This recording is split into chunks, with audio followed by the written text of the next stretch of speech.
अपने इस हेमी शक्ति मंदिर परिसर में आज संपन्न होने जा रही है। इस बैठक की सारगर्भी संक्षिप्त जानकारी आप सभी समाज तक पहुंचा सके, इसके लिए आज आपको बुलाया है। मंच पर विराजमान जो अपने इस पत्रकार की संक्षिप्त जानकारी देंगे, मैं उनका परिचय करवाता हूं। साथ में और भी जो अपने अधिकारी हैं संघ के, उनका भी परिचय। उधर सबसे दाहिनी ओर बैठे हैं श्रीमान नरेंद्र जी ठाकुर। आप अपने अखिल भारतीय सह प्रचार प्रमुख हैं। आपका मुख्यालय दिल्ली है। इधर बाईं ओर बैठे हैं श्रीमान आलोक जी। आपका मुख्यालय रांची में है। आप भी अखिल भारतीय सह प्रचार प्रमुख हैं। और अभी जो संबोधित करेंगे, अपने को जानकारी देंगे, मध्य में विराजमान है श्रीमान सुनील जी अंबेकर। आप अखिल भारतीय प्रचार प्रमुख हैं। आपका केंद्र भाग्यनगर हैदराबाद आपका मुख्यालय है। मैं आपसे निवेदन करूंगा कि बैठक की जानकारी साझा करें।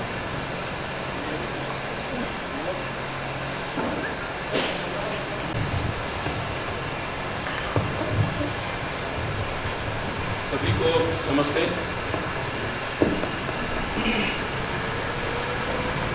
आप सभी जानते ही हैं कि इस परिसर में, इन दिनों के इस मंदिर परिसर में राष्ट्रीय स्वयंसेवक संघ के अखिल भारतीय प्रांत प्रचारक बैठक आज संपन्न हो रही है। गत 3 दिनों से यानी 7 जुलाई से बैठक प्रारंभ हुई थी। 7, 8 और 9 आज सायं ये बैठक समाप्त होगी। कोरोना काल के पश्चात पिछले वर्ष जब ऐसी बैठक हुई थी तो चित्रकूट में, तो कुछ ही लोग बैठक में आ पाए थे और बाकी सब लोगों को ऑनलाइन जुड़ना पड़ा था। तो उसके पश्चात प्रत्यक्ष रूप से ये प्रांत प्रचारकों की अखिल भारतीय बैठक पहली बार हो रही है। ये बैठक मुख्यतः संगठनात्मक विषयों पर आधारित केंद्रित रहती है और देश भर में अपने संघ के जो कार्य है, शाखा कार्य और शाखा कार्य के साथ साथ जो अन्य कार्य चलते हैं, उसके संदर्भ में सभी प्रांत प्रचारक अपने अपने प्रांत की जानकारियों को यहाँ साझा करते हैं और निश्चित रूप से आगामी योजनाओं पर भी विचार होता है। आप जानते हैं कि 2 वर्ष कोरोना काल में संघ के जो प्रशिक्षण वर्ग होते हैं, जिनका संघ के कार्यकर्ता निर्माण के में बहुत बड़ा महत्व है, वो नहीं हो पाए थे 2 वर्ष। इस वर्ष सामान्य रूप से वो सारे प्रशिक्षण हुए हैं। प्रशिक्षण में एक प्रकार होता है जिसमें 40 वर्ष की आयु के नीचे जो शिक्षार्थी होते हैं उनका वर्ग होता है। तो जिसमें प्रथम वर्ष, द्वितीय वर्ष और तृतीय वर्ष ऐसे होते हैं। तो ऐसे प्रथम वर्ष के 65 और द्वितीय वर्ष के 15 और तृतीय वर्ष का 1, ऐसे 81 वर्ग जो है इस बार हुए और उसमें 40 वर्ष के कम उम्र के जो शिक्षार्थी थे, मतलब युवा शिक्षार्थी कह सकते हैं, तो उनकी संख्या 18,981 18,981 इतनी रही। 40 वर्ष की आयु के ऊपर के जो शिक्षार्थी है उनके भी 20 वर्ग देश भर में लगे प्रथम वर्ष के। उसमें 2,925 इतने शिक्षार्थियों ने भाग लिया। कुल मिलाकर इस वर्ष जो सारा प्रशिक्षण संपन्न हुआ है उसमें 21,906 21,906 इतने शिक्षार्थियों ने भाग लिया है। तो इस वर्ष सामान्य रूप से ये वर्ग सारे हुए हैं और ऐसा मान सकते हैं कि संघ का अपना जो कार्य है वो पुनः अपने उस गति से कोरोना काल के पश्चात आगे बढ़ रहा है। शाखा की दृष्टि से भी जो कोरोना काल में कुछ शाखाएं बंद थी, कुछ ऑनलाइन चल रही थी, ये सारा जो चक्र चल रहा था, तो मार्च के प्रतिनिधि सभा जब हुई थी उसी समय हमने जानकारी दी थी। अब जब जुलाई में हम लोग इसको देखते हैं तो शाखाओं की संख्या 56,824 इतनी हुई है। तो लगभग ऐसा मान सकते कि सामान्य रूप से शाखाओं का क्रम भी प्रारंभ हो गया है। स्वयंसेवक अलग अलग तरह की गतिविधियों में भी समाज के साथ, समाज के जो विभिन्न संस्थाएं होती है या अलग अलग प्रकार के व्यक्ति जो कार्य करते हैं उनके साथ मिलकर कई प्रकार के सामाजिक कार्य में स्वयंसेवक जुटते हैं। जैसे पर्यावरण संबंधी कार्य है, जल प्रबंधन के, कचरा के प्रबंधन के कार्य है, ऐसे कई कार्य विभिन्न प्रकार की संस्थाओं के साथ मिलकर स्वयंसेवक उनके साथ जुड़ते हैं और उनके नेतृत्व में ये सारे काम हो रहे, तो इन कामों को भी काफ़ी अच्छी गति मिली है। इसके साथ ही परिवार प्रबोधन का जो कार्य है तो वो भी समाज के विभिन्न प्रकार के संत, अनेक प्रकार की सामाजिक संस्थाएं उनके साथ मिलकर अपने परिवार, कैसे भारतीय परिवार किस तरीके से एक अच्छे सुखी और परिवार हो सकते हैं, इस संदर्भ में जो कार्य चल रहा है वो कार्य भी लगातार आगे बढ़ रहा है। कई सारी समाज में सामाजिक दृष्टि से कुरीतियाँ हैं, उसके निवारण के कार्य को भी समाज के विभिन्न प्रकार के लोग, विभिन्न स्तर के जो सामाजिक नेता है, सामाजिक कार्यकर्ता है, ऐसे सभी लोगों को साथ में जोड़कर और कई प्रकार की संस्थाएं हैं, मठ है, मंदिर है, संत है, तो ये कुरीतियों को दूर करने के प्रयास में भी कई सारे स्वयंसेवक लगातार लगे हैं। इन सब विषयों की भी बैठक में समीक्षा हुई है। तो ऐसा संक्षिप्त में कह सकते हैं कि समाज की जो सज्जन शक्ति है, जो विभिन्न प्रकार के अच्छे कार्य में लगी है, ऐसे सारे लोगों के साथ मिलकर स्वयंसेवक जुटे हुए हैं। स्वाधीनता के जो 75 वर्ष, आज़ादी 75, ये जो मुख्य रूप से अब आने वाले 15 अगस्त 1947 के बाद 2022 को जो 75 वर्ष पूरे हो रहे हैं, उस संदर्भ में देश भर में विभिन्न प्रकार के कई सारे ऐसे जो कार्य हो रहे, कार्यक्रम हो रहे, उसमें भी स्वयंसेवक जुटे हुए हैं। विशेषकर अपना जो स्वाधीनता का आंदोलन था उसका मुख्य बिंदु स्व आधारित था, स्वभाषा, स्वदेशी, स्वतंत्र, ऐसे कई स्व पर आधारित था। तो उसको निश्चित रूप से आगे बढ़ाएं, इस पर भी विचार हो रहा है। और कई सारे स्वाधीनता आंदोलन में समाज के, देश, हर तरह के लोग इसमें जुटे थे, देश भर के सभी भाग से लोग इसमें जुटे थे। बहुत सारे ऐसे लोग हैं जिनको हम अनसंग हीरो कह सकते हैं, कि जिनके बारे में वो अज्ञात रह गए या जिनके तरफ निर्देश नहीं हुआ, ऐसे कई लोगों को सामने लाने का भी प्रयास किया जा रहा है। तो ये सारे कार्य समाज के सरकारी जितनी भी कार्यक्रम हो रहेंगे उसमें भी स्वयंसेवक शामिल हो रहे हैं, उसको यशस्वी करने में जुटे हैं। स्वयंसेवक भी अपने अपने स्तर पर ऐसे कई कार्यक्रम आयोजित कर रहे हैं और समाज में विभिन्न प्रकार की संस्थाओं के द्वारा जो कार्यक्रम हो रहे हैं, संघ स्वयंसेवकों के द्वारा संचालित जो विभिन्न संगठन है वो भी, और समाज में बहुत सारे ऐसे संगठन, ऐसे कार्यक्रम, गतिविधियां कर रहे हैं। तो उनके साथ जुड़कर भी स्वाधीनता 75 के विभिन्न कार्यक्रमों में स्वयंसेवक जुटे हैं। तो इसके बारे में भी बहुत सारा सामग्री, साहित्य भी बना है समाज में, उसको भी अधिक से अधिक प्रचारित करने का कार्य भी हाथ में लिया गया है। एक और विषय के बारे में मार्च के प्रतिनिधि सभा में भी विचार विनिमय हुआ था और जिसके बारे में जानकारी भी दी गई थी कि कुल मिलाकर जो भारत है अपने स्टार्टअप, अपना स्वरोजगार और विकेंद्रित दृष्टि से, उत्पादन की दृष्टि से बहुत सारे युवा पहल करें, आगे आए, उनको प्रोत्साहन मिले, इससे ही हमारा देश आगे बढ़ सकता है और आर्थिक समृद्धि सभी तक पहुंच सकती है। इस दृष्टि से स्वावलंबी भारत अभियान, स्वावलंबी भारत जो अभियान है उसको हाथ में लिया गया था। स्वावलंबी भारत अभियान, इस दृष्टि से बहुत सारे विभिन्न प्रकार के संगठन, उनको जोड़कर ये प्रयास किया गया। अभी तक 22 प्रकार के प्रमुख संगठन इससे जुड़े हैं और भी भविष्य में बहुत सारे संगठन जुड़ रहे हैं।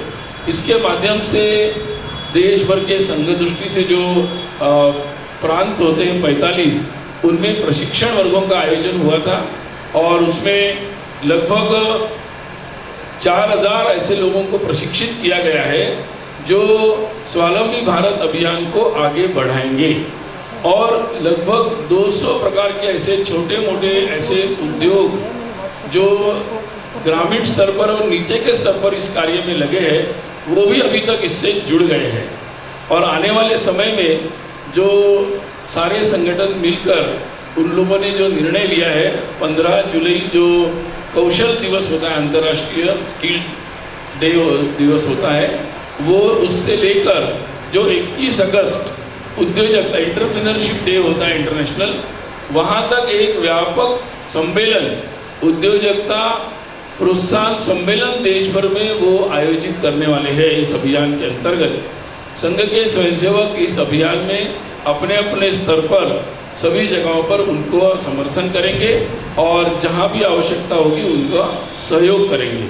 तो इस प्रकार से अपने व्यक्ति निर्माण और शाखा कार्य के साथ साथ स्वयंसेवक समाज के लिए उपयोगी और आवश्यक ऐसे विभिन्न कार्यों में आगे बढ़ेंगे। स्वाधीनता 75 के बनाने के जितने भी उपक्रम आगे चलेंगे, उसमें भी स्वयंसेवक बढ़ चढ़कर हिस्सा लेंगे और विभिन्न प्रकार के संगठन, सरकार, संस्था उनको भी इसमें सहयोग करेंगे।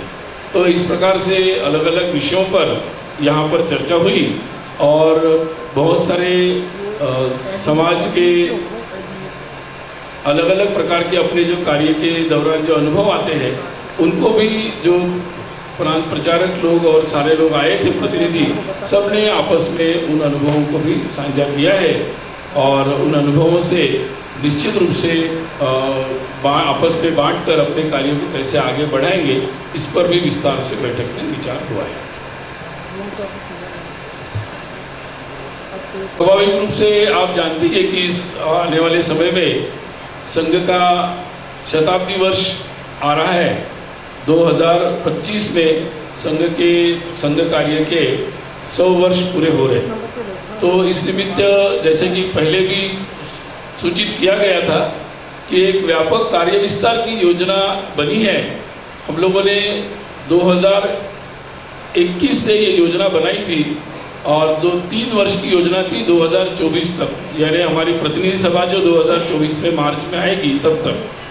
तो लगभग 1 वर्ष का जो विस्तार कार्य हुआ है उसकी समीक्षा हमने इस बैठक में की है और अगले 2 वर्ष में आगे कैसे अपना कार्य बढ़ेगा इसके योजना पर भी विस्तार से चर्चा हुई है। विशेषकर 2022 और 23 का जो विस्तार कार्य होगा उसके बारे में डिटेल में विस्तार से चर्चा यहाँ पर हुई है। आप लोगों को पिछले बार भी जानकारी दी गई थी कि मार्च प्रतिनिधि सभा में जब हम मिले थे तो संघ का कार्य लगभग देश भर में 55,000 प्लेसेस पर शाखा कार्य अपना चल रहा था और हम लोगों ने आने वाले 2 वर्ष में ये लक्ष्य रखा है कि लगभग 1 लाख स्थानों पर हम अपने कार्य को ले जाएंगे। तो इसकी जो भी विस्तारित योजना है कि हर प्रांत में, हर जिला में, हर मंडल में ये कार्य कैसा होगा, इसके बारे में भी, उसके विस्तृत विवरण के बारे में भी बैठक में चर्चा हुई है। से शुरुआत हुई थी, आप 100 साल हो रहे हैं संघ की, इसके पास क्या एक समीक्षा है? निश्चित रूप से संघ का जो कार्य है समाज में नीचे तक उसका विस्तार हुआ है, कार्य का विस्तार हुआ है और समाज के जितने भी मैंने जैसे जानकारी दी कि विभिन्न प्रकार के जो कार्य है उसको आगे बढ़ाने के लिए स्वयंसेवक बहुत अच्छी पहल कर रहे हैं और धीरे धीरे समाज में एक सकारात्मक वातावरण तैयार हो रहा है। तो संघ की यही इच्छा थी कि समाज में एक जागरण हो और जिससे समाज बहुत सारे सकारात्मक कार्य लेकर आगे बढ़े। तो उस दृष्टि से हम लोग आगे बढ़ रहे हैं।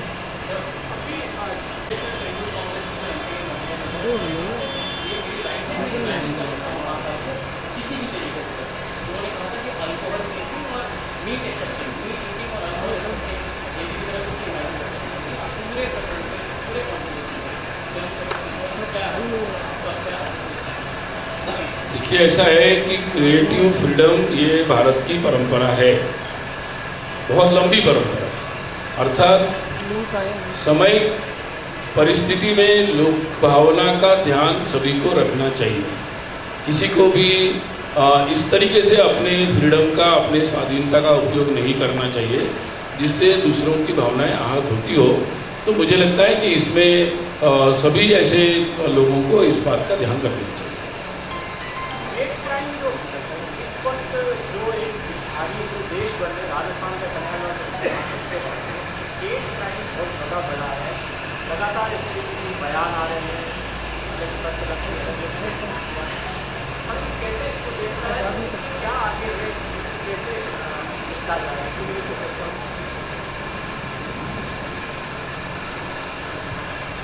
ऐसा है कि उदयपुर में जो नृशंस हत्या हुई वो अत्यंत निंदनीय है। इसकी जितनी भर्त्सना हो वो कम है। हमारे देश में लोकतंत्र है, संवैधानिक लोकतांत्रिक अधिकार है। किसी को अगर कोई बात पसंद नहीं आई तो उस पर अपनी प्रतिक्रिया देने के लिए लोकतांत्रिक मार्ग है। और मुझे लगता है कि समाज में सभी को, विश्व जो सभ्य समाज है वो भी ऐसे जो घटनाएं होती है उसकी निंदा ही करता है। इसलिए मैं निश्चित रूप से कहूँगा कि हिंदू समाज शांति से, संवैधानिक तरीके से देश भर में अपनी प्रतिक्रिया दे रहा है, आक्रोश है उसमें। मैं मुस्लिम समाज से भी कहूँगा कि निश्चित रूप से ऐसी घटनाएं जब होती है तो इसका निषेध होना चाहिए। कुछ बुद्धिजीवियों ने इसका निषेध किया है, लेकिन मैं ज़रूर ये कहूँगा कि मुस्लिम समाज के भी प्रमुख लोगों को सामने आकर समाज को इसका बढ़ चढ़कर विरोध करना चाहिए, क्योंकि ये न किसी एक समाज के हित में है, न किसी हमारे देश के हित में है। इसका सबको मिलकर निषेध करना आवश्यक है।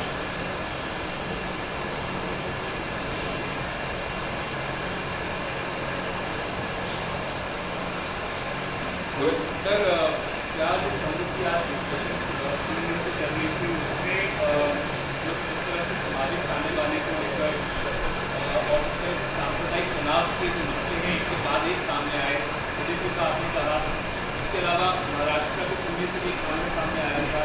तो जिस तरह से पिछले कुछ समय में सामाजिक ताने बाने को बाहर पहुँची है बार बार, उसको लेकर डिस्कशन हुई है। क्या क्या संसद चालक ने कुछ कहा है, बाबा जी ने कुछ कहा है, स्वयं सेवकों को इसको लेकर कि क्या कैसे इसको बनाए रखा जा सकता है, सांप्रदायिक सौहार्द जो है बनाए रखा जा सकता है?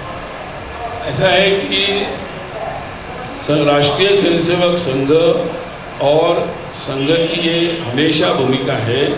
मैंने जैसे पहले भी कहा कि किसी को भी किसी की भावनाओं का अनादर नहीं करना चाहिए, सम्मान करना चाहिए। स्वाभाविक असहमति होती है तो संवैधानिक मार्ग हमारे पास है, उसका उपयोग करना चाहिए। ये बात निश्चित रूप से कुछ दिनों से चल रही है कि कुछ लोग धमकियां देकर भय का वातावरण उत्पन्न करना चाह रहे हैं। वो सही गलत है, वो उचित नहीं है, वो देश के हित में नहीं है, समाज के हित में भी नहीं है। इसलिए सभी को मेरा ये आह्वान है कि हम लोगों को इसका निषेध करना चाहिए ऐसी बातों का। चलिए, बढ़िया, नमस्ते, धन्यवाद सबको।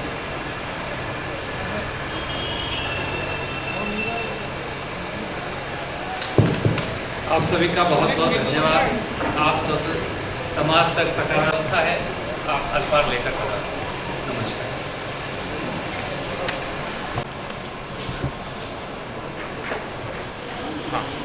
थोड़ा थोड़ा बस बस बस एकदम बराबर करो।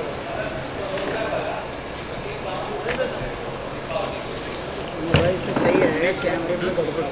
देख लो आप, वो किससे सही आएगा।